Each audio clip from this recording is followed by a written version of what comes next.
అదే RTV app వార్తల్ని క్షణాల్లో చదివే అవకాశం ఉంటుంది. ఒక న్యూస్ పేపర్, ఒక టెలివిజన్ ఛానల్ మీ చేతుల్లో ఎప్పుడూ ఉంటాయి.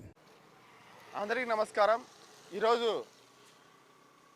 కడప కార్పొరేషన్ పరిధిలోని 18వ డివిజన్లో విశ్వనాథపురం పొలంలో ఊటుకూరు పొలం అంటే పాతది 256, 57, 58, 59 సర్వే నెంబర్లలో రోడ్డుకు ఆనుకొని ఉన్నటువంటి ఈ ప్రభుత్వ భూమిని చాలామంది ఆక్యుపై చేసి ఇక్కడ అక్రమ నిర్మాణాలు చేపడుతున్నారు. ఇక్కడ గతంలో ఇక్కడ ఉన్నటువంటి వాల్మీకులందరూ ఆంజనేయ స్వామి గుడి నిర్మించుకోవాలనుకుంటే వాళ్ళందరినీ దౌర్జన్యంగా పగలగొట్టారు. ఆ విగ్రహాలను కూడా తొలగించారు పోలీసులు.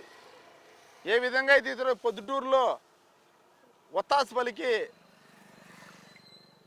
ఫ్రాడ్ చేసిన వాళ్ళకైతే పోలీసులు ఒత్తాసు పలికారు, ఈ విధంగానే ఇక్కడ ఉన్న పోలీసులు కూడా ఇక్కడున్న విగ్రహాన్ని తొలగించి అత్యుత్సాహం ప్రదర్శించి అక్కడ విగ్రహాలను తొలగించారు. అదేవిధంగా ఈరోజు ఎందుకు ఇక్కడ కబ్జాదారులు ఇక్కడ ఈ విధంగా ప్రభుత్వ భూమిలో ఇక్కడ నిర్మాణాలు చేపడుతుంటే, కాంపౌండ్ వాళ్ళు నిర్మిస్తుంటే ఎందుకు ఉదాసీనంగా ఉంటున్నారు? దీనికి ఎవరు ఒత్తాసు పలికారు? కూటమి ప్రభుత్వ నాయకులా, లేదంటే అధికార పార్టీ నాయకులా, లేదంటే పోలీసు అధికారులా?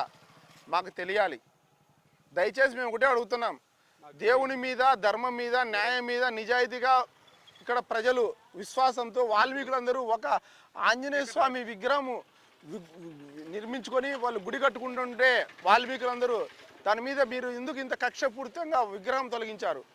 మరి ఈరోజు ఎందుకు ఇక్కడ అనాధికారికంగా ఇక్కడ కాంపౌండ్ వాళ్ళు నిర్మించుకుంటే మీరు ఎందుకు గమ్మున ఉంటున్నారు? మాకు తెలియాలి.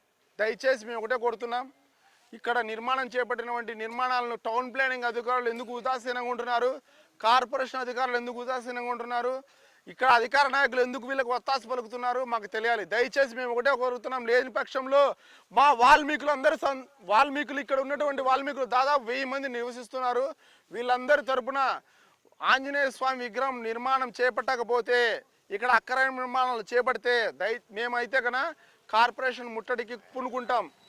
మరిన్ని వీడియోస్ కోసం ఛానల్ ని సబ్స్క్రైబ్ చేయండి. లేటెస్ట్ అప్డేట్స్ కోసం వాట్సాప్ ఛానల్ ని ఫాలో చేయండి. అండ్ లింక్ డిస్క్రిప్షన్ లో ఉంది.